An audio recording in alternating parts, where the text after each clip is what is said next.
నాగర కర్నూలు రావాలి, వీళ్ళకి సానుభూతి తెలియజేయాలి.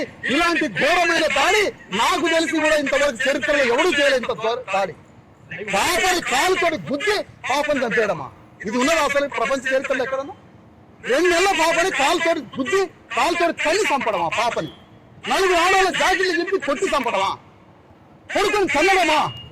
ఇంతవరకు రూమ్ లో తలుపులేసి కొబ్బరికాయలు కొట్టారు, రూమ్ లో టెంకాయలు కొట్టారు, రూమ్ లో పడేసి వీళ్ళు ఇచ్చే కాగితంలో తీసుకోలేదంటే ఏమిటి దుర్మార్గం? ఇంత భయంకరంగా ఉంటుంది అసలు ఎక్కడన్నా?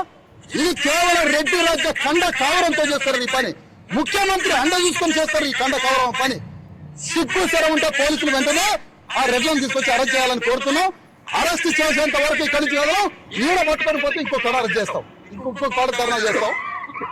ఇక్కడ హాస్పిటల్ పోతే పోస్ట్ మార్టం అయిందని ఒకడంటాడు, కాలేదంటాడు, డెడ్ బాడీ ఇయ్యాడు ఇంతవరకు.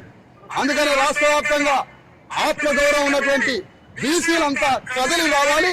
వీళ్ళకి న్యాయం జరిగేంత వరకు ఈ పోరాటం చేయాలి. వీళ్ళకి న్యాయం జరపడమే బీసీ ఎస్సీ ఎస్టీ ఉద్యమానికి ఆత్మగౌరవం తెలియజేస్తూ, సాకలి సోదరులారా, సాకలి మిత్రులారా, మన సొంత కులానికి సంబంధించినటువంటి ఒక పసి గుడ్డును చంపారు. ఇంత దుర్మార్గమా? కాలుతోటి తల్లి చంపడమా పాపని?